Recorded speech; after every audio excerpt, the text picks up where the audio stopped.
Hello everyone, welcome back. आज हम फिर से डिस्कस करने वाले हैं numericals based on Coulomb's law. तो चलिए स्टार्ट करते हैं।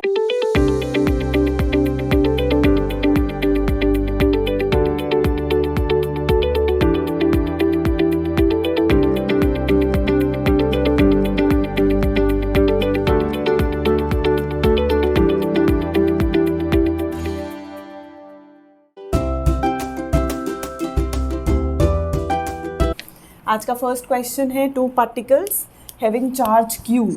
चार्ज Q है, मास m है, are to be placed on a rough horizontal surface with coefficient of static friction mu.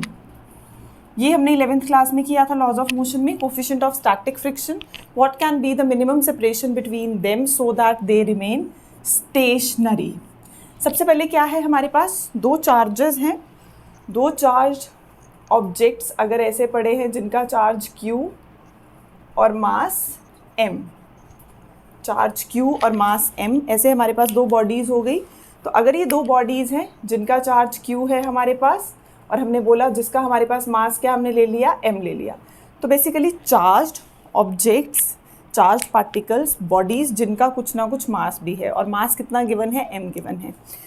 तो हमने किया था लॉज ऑफ मोशन में कि अगर कोई हमारे पास ऑब्जेक्ट है जिसका मास है mg, तो कंटैक्ट फोर्सेस जो हमने स्टडी की थी उसमें एक फोर्स थी वेट, धरती पे बोझ, फोर्स लगती है डाउनवर्ड डायरेक्शन में, वेट हमेशा एक्ट करेगा डाउनवर्ड डायरेक्शन में। उसी के ऑपोजिट अपवर्ड डायरेक्शन में मास मींस वेट जो ऑब्जेक्ट लगेगी वो ऑब्जेक्ट लगाएगा ग्राउंड पे, सरफेस पे, सरफेस वापस उसको फोर्स लगाएगा अपवर्ड डायरेक्शन में, क्योंकि to every action there is equal and opposite reaction. तो ये अगर फोर्स लगा रहा है तो सरफेस भी उसको बैक फोर्स लगाएगा। तो जो सरफेस की बैक फोर्स है उसको हम क्या बोलते हैं, नॉर्मल रिएक्शन।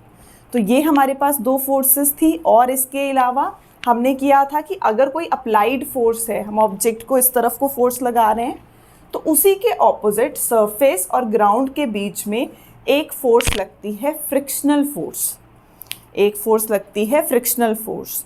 तो हमने वहाँ पे एक कॉन्सेप्ट किया था कि ये जो फ्रिक्शनल फोर्स है, this force is directly proportional to normal reaction. दो बॉडीज़ के बीच में यहाँ पे जो फोर्स लगेगी हम वो देखेंगे, बट यहाँ हमारे पास जब भी किसी ऑब्जेक्ट का मास है, मतलब हमारे पास दो सर्फेसेस जब भी कंटैक्ट में आते हैं, तो always opposite to the direction of motion जो फोर्स लग रही है वो कौन सी है, फ्रिक्शनल फोर्स है। तो अगर ऑब्जेक्ट इस डायरेक्शन में मूव कर रहा है, ऑपोजिट डायरेक्शन में जो फोर्स लगेगी वो कौन सी लगेगी, फ्रिक्शनल फोर्स लगेगी। तो हमने बोला था this force is directly proportional to normal reaction. तो जब हमने ये किया था तो ये इक्वल आ गया था, हमने कांस्टेंट रिमूव किया था, प्रोपोर्शनैलिटी साइन रिमूव किया था, कांस्टेंट इंट्रोड्यूस किया था म्यू। म्यू क्या है हमारे पास, कोफिशिएंट ऑफ फ्रिक्शन। तो हम वहाँ करते थे स्टैटिक फ्रिक्शन, काइनेटिक फ्रिक्शन, तो यहाँ पे ये म्यू हमारे पास कोफिशिएंट ऑफ फ्रिक्शन की तरह एक्ट करता है। अब दो फोर्सेस जो एक दूसरे को बैलेंस कर रही हैं कौन सी हैं, N is equal to mg। तो यहाँ हमारी जो फोर्स है उसकी वैल्यू क्या आ जाती है, म्यू mg आ जाती है। ठीक है, ये चीज़, ये लॉज ऑफ मोशन का पार्ट। हमने बोला किसी सरफेस पे एक मास रखा है, ऑब्जेक्ट रखा है, डाउनवर्ड डायरेक्शन में वो फोर्स लगाएगा, धरती पे बोझ, वेट, उसी के ऑपोजिट एक एंटीना ऊपर को खड़ा, वो हमारे पास कौन सी फोर्स है, नॉर्मल रिएक्शन। तो नॉर्मल रिएक्शन और वेट दोनों बैलेंस करते हैं। हमने बोला अगर इस तरफ एक फोर्स लग रही है, कौन सी फोर्स है, अप्लाइड फोर्स है, अप्लाइड फोर्स, उसी के ऑपोजिट हमारे पास यहाँ पे फ्रिक्शनल फोर्स एक्ट करती है। ये जो फोर्स होती है this is directly proportional to normal reaction. हमने कहा था ये किसके इक्वल आती है, mu n। n normal reaction है जो कि किसके इक्वल है, mg। तो इक्वेशन बन गई F is equal to mu mg। अब ये जो दो बॉडीज़ हैं, चार्ज्ड बॉडीज़ हैं, इनका कुछ ना कुछ मास है। अगर ये चार्ज पार्टिकल इसको फोर्स लगाएगा, इसको रिपेल करेगा, इसको रिपेल करने में वो कौन सी फोर्स लगा रहा है, इलेक्ट्रोस्टैटिक फोर्स लगा रहा है, इलेक्ट्रोस्टैटिक फोर्स लगा रहा है। हमें इसको मूव नहीं होने देना, हमें अपने सिस्टम को इक्विलिब्रियम में रखना है। तो इक्विलिब्रियम में रखने के लिए हम इस इलेक्ट्रोस्टैटिक फोर्स के ऑपोजिट एक फ्रिक्शनल फोर्स की बात कर सकते हैं कि अगर ये दोनों बैलेंस कर जाएंगी तो ऑटोमेटिकली सिस्टम इक्विलिब्रियम में आ जाएगा, क्योंकि लास्ट लाइन यही थी ना, what can be the minimum separation between them. मान लो इन दोनों के बीच में सेपरेशन है आर, वो मिनिमम सेपरेशन कि जब ये दोनों फोर्सेस आपस में बैलेंस कर जाती हैं। स्टेशनरी मतलब इक्विलिब्रियम, इक्विलिब्रियम मतलब जब मेरी फ्रिक्शनल फोर्स इलेक्ट्रोस्टैटिक फोर्स को बैलेंस कर जाएगी। तो इलेक्ट्रोस्टैटिक फोर्स हमें पता है using Coulomb's law, K Q1 Q2 by are square, तो चार्जेस सेम है तो K Q square by are square. अभी हमने निकाल ली फ्रिक्शनल फोर्स, स्मॉल एफ से फ्रिक्शनल फोर्स रिप्रेजेंट करते हैं, वो क्या आ गई, वो आ गई म्यू एम जी। फाइन क्या करना है, आर, तो आर स्क्वायर आ जाएगा K Q square upon mu m g. ये हमने कैलकुलेट कर लिया मिनिमम सेपरेशन। फिर से दो चार्ज बॉडीज, कुछ ना कुछ मास, दोनों के बीच में डिस्टेंस r, ये इसको रिपल्सिव फोर्स लगाने वाला है, बट क्वेश्चन इज कि हम उसको कितने डिस्टेंस पे रखें ताकि वो मूव ही ना करे, सिस्टम स्टेशनरी, मतलब हमारा जो सिस्टम है वो इक्विलिब्रियम में आए, दूसरी चार्ज बॉडी जो है वो स्टेशनरी रह जाए। तो मतलब इसको स्टेशनरी करने के लिए इसको भी कर सकते हैं, बट हमने बोला चलो इसको, तो अगर हमें इसको स्टेशनरी करना है, इसके लिए जो अप्लाइड फोर्स है वो कौन सी है, electrostatic repulsive force, Coulomb's law, K Q1 Q2 by are square. किसको बैलेंस करे, फ्रिक्शनल फोर्स को। फ्रिक्शनल फोर्स ही 11th क्लास से F is directly proportional to N and F is equal to mu m g. तो ये आ गया हमारा minimum separation का जो फॉर्मूला, या जो हमें यहाँ पे क्वेश्चन की वैल्यू कैलकुलेट करनी थी, what can be the minimum separation, तो इतनी में पे रखना है, इतनी पे रखना है। तो ऑब्जेक्ट कहाँ होगा, ऑब्जेक्ट जो है वो इक्विलिब्रियम में रहेगा। चलिए नेक्स्ट क्वेश्चन देखते हैं। नेक्स्ट है हमारे पास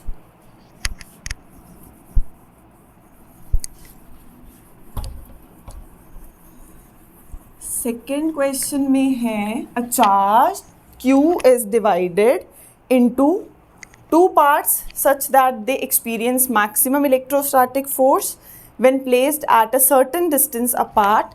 Find the separation.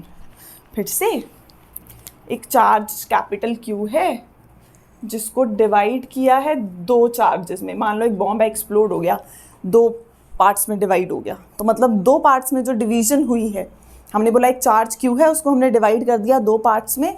तो मान लो एक पार्ट है Q, दूसरा क्या बच जाएगा, Q माइनस Q। एक हमने अपनी तरफ से ज्यूम कर लिया, लेट इट बी Q। तो अगर ये हमारे पास है स्मॉल q, तो ये आ जाएगा capital Q minus Q।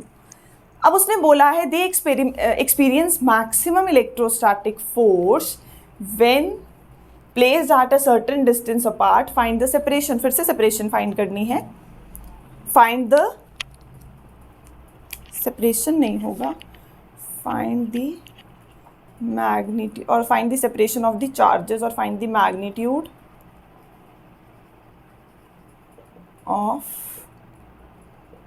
Both the charges, कि दोनों को हम कितने में डिवाइड करेंगे। तो हमारे पास अगर एक चार्ज Q है, हमने डिवाइड किया स्मॉल q और कैपिटल Q माइनस Q, तो हमने बोला maximum electrostatic force. Maximum electrostatic force, जहाँ भी मैक्सिमम मिनिमा का क्वेश्चन आता है, अगर तो उसमें हमें कोई भी ट्रिग्नोमेट्रिक रेशियो गिवन है तो ठीक है, हम सीधा उसकी साइन थीटा की मैक्सिमम या कॉस थीटा की मैक्सिमम या मिनिमम वैल्यू लेके इक्वेशन जो है वो सॉल्व कर लेते हैं। बट अगर हमें नहीं गिवन, उसमें कोई भी टी रेशियो नहीं है, जैसे यहाँ पे हमारे पास अगर मैं इसके लिए फोर्स लगाऊं, इन दोनों बॉडीज़ के बीच में मान लो डिस्टेंस है r, दो हमारे पास दो हमने चार्जेस में डिवीजन की, स्मॉल q और कैपिटल Q माइनस Q, उनके बीच में मान लो डिस्टेंस है r, तो फोर्स आ गई K Q minus Q divided by r square. अब मैक्सिमम मिनिमा का जब भी क्वेश्चन आएगा, डेरिवेटिव लो किसका, फोर्स का डेरिवेटिव ले लेंगे dF बाई dQ, उसको इक्वल टू ज़ीरो करेंगे, और हमारे पास यहाँ पे Q की कोई ना कोई वैल्यू आ जाएगी। अब Q की वैल्यू पॉजिटिव नेगेटिव वो हमें बहुत कुछ बताती है। हम करते हैं मैथ्स में मैक्सिमम मिनिमा, वहाँ पे हमारे पास ये स्टेप्स फॉलो होते हैं, उसको हम यहाँ अप्लाई करते हैं कि अगर आपके पास कोई भी मैक्सिमा या मिनिमा का क्वेश्चन गिवन है, उसने बोला मैक्सिमम इलेक्ट्रोस्टैटिक फोर्स, तो मैक्सिमम इलेक्ट्रोस्टैटिक फोर्स मीन्स इसका डेरिवेटिव लो, तो dF बाई dQ कितना हो जाएगा, उसको ज़ीरो करना है। पहले तो हम लेते हैं dF बाई dQ कितना होगा, K अगर हम इसको अंदर मल्टीप्लाई कर लें तो ये बन गया q minus q square divided by are square d by d q. ये दोनों तो कांस्टेंट है, कौन कौन, के और आर स्क्वायर तो कांस्टेंट है, बाहर लिख देते हैं। जब भी कोई कांस्टेंट किसी वेरिएबल के साथ मल्टीप्लाई होके आता है, डिफरेंशिएशन में हम कांस्टेंट को टच भी नहीं करते, एज इट इज़ रहने देते हैं, तो हमारे पास derivative of this term with respect to Q, तो स्मॉल क्यू की डिफरेंशिएशन। अब क्यू के साथ जो ये कैपिटल क्यू है ये कांस्टेंट की तरह एक्ट कर रहा है। अब जिसके विद रिस्पेक्ट टू डिफरेंशिएट कर रहे हो उसके अलावा बाकी चीज़ें कांस्टेंट हो गई, तो क्यू कांस्टेंट हो गया, तो हम इसको टच भी नहीं करेंगे, एज इट इज़ रहने देंगे। ये हो गया क्यू, इसकी हो गई 1 और ये हो जाएगा 2q। पार की डिफरेंशिएशन, फिर फंक्शन की, फिर एंगल की, यही करते हैं। तो जब हमें करना है d by d Q of Q square, तो 2 आगे आया, 1 से पार कम की, फिर d by d Q of q which is 1, तो ये आ जाएगा 2q इज इक्वल टू 0 कर दो, कॉन्स्टेंट्स उधर जाके 0, तो q बेसिकली क्या है, दो चीज़ों का प्रोडक्ट 0, या ये 0 या ये 0। कांस्टेंट तो 0 हो नहीं सकता, पता ही है हमें k की वैल्यू 9 × 10⁻⁹ होती है, किसी ना किसी डिस्टेंस पे भी चार्ज बॉडीज रखी ही होंगी, तो मीन्स ये चीज़ तो 0 नहीं हो सकती, तो अगली टर्म 0, तो q माइनस 2q 0, तो q is equal to 2q और हमारे पास q आ गया q बाई 2। तो कितने से दोनों की डिवीजन हुई थी, फाइंड द डिवीजन, तो फाइंड द डिवीजन इज कि एक q बाई 2 है तो दूसरा भी q बाई 2 ही रह जाएगा। क्वेश्चन था एक बड़ा चार्ज है Q, उसको डिवाइड किया दो चार्जेस में सच दैट कि उनके बीच में जो मैक्सिमम इलेक्ट्रोस्टैटिक फोर्स लगेगी वो कितनी हो गई, dF by d q is 0। जब भी मैक्सिमा या मिनिमा का क्वेश्चन, डेरिवेटिव लो, इक्वल टू 0 करो, डेरिवेटिव लिया इक्वल टू 0 किया, इसकी वैल्यू आ जाएगी, तो Q is equal to capital Q by 2। ठीक है, ये नेक्स्ट क्वेश्चन। नेक्स्ट हमारे पास find the magnitude of net force eight,